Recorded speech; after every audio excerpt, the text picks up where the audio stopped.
أعوذ بالله من الشيطان الرجيم. بسم الله الرحمن الرحيم. هل أنبئكم على من تنزل الشياطين تنزل على كل أفاك أثيم يلقون السمع وأكثرهم كاذبون والشعراء يتبعهم الغاوون ألم تر أنهم في كل واد يهيمون وأنهم يقولون ما لا يفعلون إلا الذين آمنوا وعملوا الصالحات وذكروا الله كثيرا وانتصروا من بعد ما ظلموا وسيعلم الذين ظلموا أي منقلب ينقلبون. کیا میں تمہیں بتاؤں کہ شیاطین کن لوگوں پر اترتے ہیں؟ وہ ہر ایسے شخص پر اترتے ہیں جو پرلے درجے کا جھوٹا گنہگار ہو. وہ سنی سنائی بات لا ڈالتے ہیں اور ان میں سے اکثر جھوٹے ہوتے ہیں. رہے شاعر لوگ تو ان کے پیچھے تو بے راہ لوگ چلتے ہیں. کیا تم نے نہیں دیکھا کہ وہ ہر وادی میں بھٹکتے پھرتے ہیں اور یہ کہ وہ ایسی باتیں کہتے ہیں جو کرتے نہیں ہیں. ہاں مگر وہ لوگ مستثنا ہیں جو ایمان لائے اور انہوں نے نیک عمل کیے اور اللہ تعالیٰ کو کثرت سے یاد کیا اور اپنے اوپر ظلم ہونے کے بعد اس کا بدلہ لیا. اور ظلم کرنے والوں کو عنقریب پتہ چل جائے گا کہ وہ کس انجام کی طرف پلٹ رہے ہیں. سورہ شعراء کی 221 سے لے کر کے 227 نمبر تک کی آیات آپ کے سامنے پڑھی گئی ہے اور یہ سورہ شعراء کی آخری چند آیات ہیں.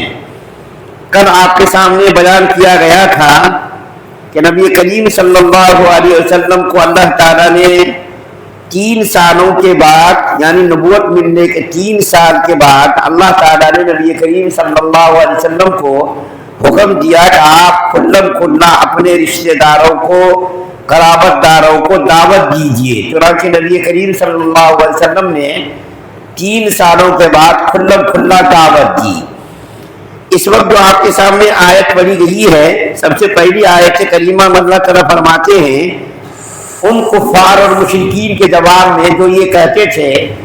کہ نبی کریم صلی اللہ علیہ وسلم کے پاس جنات آتے ہیں اور شیاطین آتے ہیں اور وہ جنات اور وہ شیاطین آ کر کے نبی کریم صلی اللہ علیہ وسلم کو کلام بتا جاتے ہیں اور وہ کلام نبی کریم صلی اللہ علیہ وسلم نعوذ باللہ پیش کرتے ہیں. تو اللہ تعالیٰ نے اس کی تردید فرمائی کہ میں بتاؤں کہ شیطان کن لوگوں کے پاس آتے ہیں, جنات کن لوگوں کے پاس آتے ہیں. جنات اور شیاطین ان لوگوں کے پاس آتے ہیں جو پردے درجے کا جھوٹا ہو. اور نبی کریم صلی اللہ علیہ وسلم تو نہایت ہی پاکیزہ صفت نبی تھے, امانت دار تھے, سچے تھے اور اللہ تعالیٰ کے بھیجے ہوئے پیغمبر تھے. اور یہ شیاطین اور جنات جو آتے ہیں وہ جھوٹوں کے پاس آتے ہیں, سچوں کے پاس نہیں آتے. جنات اور شیاطین کا مسئلہ یہ ہے کہ جو جھوٹ بولنے والا ہو, دھوکہ دینے والا ہو, گمراہ قسم کا آدمی ہو, ایسے لوگوں کے پاس شیاطین اور جنات آتے ہیں. نبی کریم صلی اللہ علیہ وسلم کے پاس جنات شیاطین نہیں آتے تھے. کیوں؟ اس لیے نبی کریم صلی اللہ علیہ وسلم نیک صفت آدمی تھے, نیک پیغمبر تھے اور اللہ کے آخری اور لاڈلے پیغمبر تھے. تو نبی کریم صلی اللہ علیہ وسلم کے بارے میں کفار اور مشرکین کا یہ جو اعتراض تھا اور یہ جو شبہ تھا کہ شیاطین اور جنات آ کر کے کلام بتا جاتے ہیں, وہ شیاطین کا آنا اور یہ الزام لگانا بالکل غلط تھا. اصل میں مسئلہ یہ تھا کہ شیاطین اور جنات آسمان کے قریب جایا کرتے تھے اور آسمان پر جو فرشتے بات کرتے تھے وہ فرشتے بات کرتے تھے تو یہ شیاطین اور جنات کان لگا کر کے سنتے تھے اور ایک بات سن کر کے آ کر کے کاہنوں کے پاس, جادوگروں کے پاس آ کر کے وہ کہتے تھے کہ دیکھو اس قسم کی بات ہے. اور وہ جادوگر 100 جھوٹی باتیں ملا کر کے لوگوں کے سامنے بیان کرتے تھے, غیب کی خبریں بتاتے تھے. تو صحابہ کرام نے پوچھا یا رسول اللہ غیب کی خبریں بتانے والے کاہن لوگ, نجومی لوگ کبھی کبھی جو بتاتے اس کی خبر سچی بھی ہو جاتی ہے۔ تو نبی کریم صلی اللہ علیہ وسلم نے ارشاد فرمایا کہ وہ شیاطین اور جنات آسمان کے قریب جا کر کے کان لگا لگا کر کے سنتے ہیں، اور انہی باتوں کو سن کر کے آ کر کے کاہنوں کے پاس، نجومیوں کے پاس، جادوگروں کے پاس آ کر کے بیان کرتے، اور جادوگر ساحر قسم کے لوگ انہی باتوں میں جھوٹی باتیں ملا کر کے لوگوں کے سامنے بیان کرتے، وہ بات کبھی کبھی سچی ہو جاتی ہے۔ آج بھی یہی ہوتا ہے، یہ نجومی قسم کے لوگ، عامل لوگ آج بھی یہی کرتے ہیں۔ 100-200 لوگوں کا کام کیا، ایک آدمی کا کام ہو جاتا ہے، بس ایک آدمی کا کام ہوا، اسی کو لیے پھرتے، دیکھو فلاں آدمی نے کام کیا، فلاں آدمی کا کام بن گیا، فلاں عامل نے کام کیا، فلاں دعا تعویذ کرنے والوں نے یہ کام کیا۔ تو آج بھی یہی ہو رہا ہے، عامل لوگ بھی یہی کام کر رہے ہیں۔ تو اس کی مذمت بیان کی گئی ہے کہ شیاطین لوگ جھوٹوں کے پاس آتے، دھوکے بازوں کے پاس آتے، اور اس کے بعد جو آیت پڑھی گئی ہے اس کے اندر شاعروں کی مذمت بیان کی گئی ہے۔ شاعر لوگ جو کلام کہتے ہیں، کلام کے اندر جھوٹ ہوتا ہے، اور یہ کافر لوگ، مشرکین لوگ نبی کریم صلی اللہ علیہ وسلم کو نعوذ باللہ شاعر بھی کہا کرتے تھے کہ یہ قرآن پاک کوئی خدا کا نازل کیا ہوا نہیں ہے، بلکہ نبی کریم صلی اللہ علیہ وسلم نے اس کو گڑھ لیا ہے۔ نبی کریم صلی اللہ علیہ وسلم کو یہ جادوگر بھی شاعر بھی کہا کرتے تھے۔ تو اللہ تعالیٰ نے اس کی تردید بیان کی کہ شاعر لوگ تو جھوٹ بولتے ہیں، اس کے کلام کے اندر جھوٹ ہوتا ہے، مبالغہ آرائی ہوتی ہے، استعارات ہوتے ہیں، کنایات ہوتے ہیں، اور اس شعر کی مذمت بیان کی گئی ہے جو شعر ہیجان انگیز ہو، جس شعر کے اندر جذبات کو برانگیختہ کرنے والے اشعار ہوں،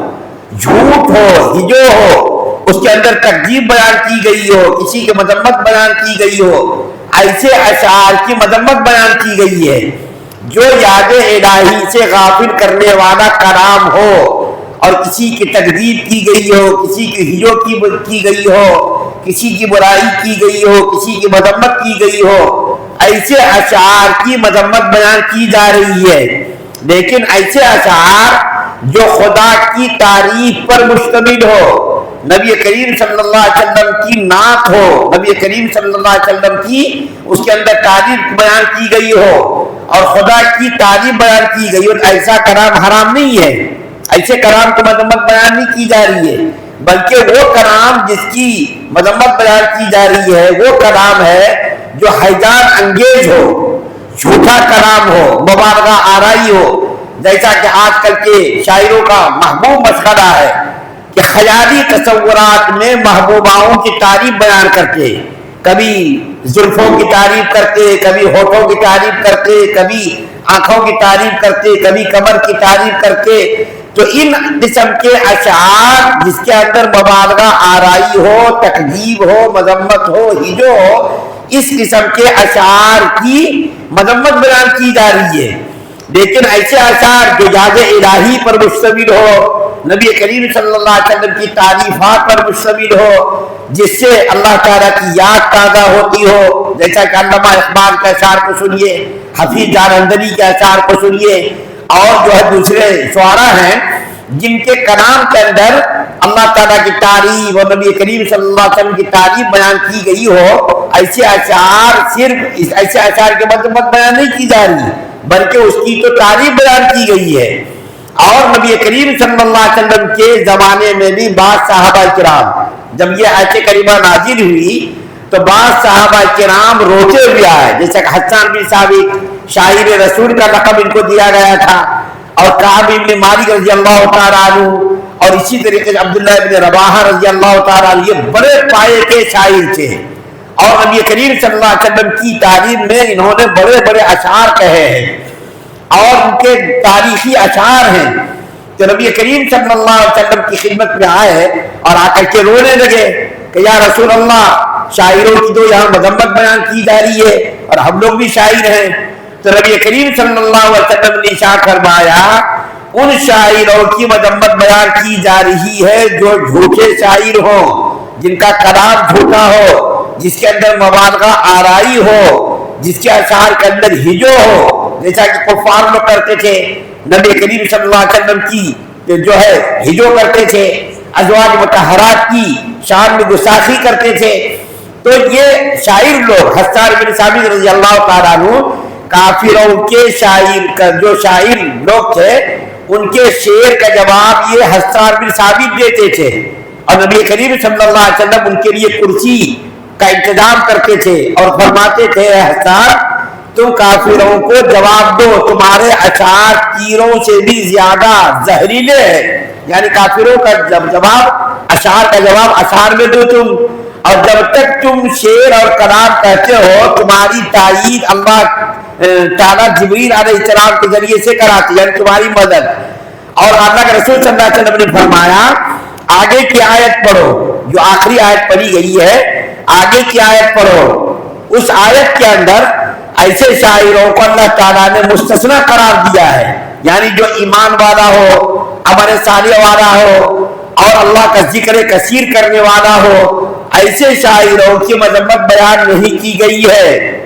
ایسے شاعروں کی تو تعریف بیان کی گئی ہے کہ جو ایمان والا ہو، عمل صالح کرنے والا ہو اور اللہ تعالیٰ کا ذکر کرنے والا ہو،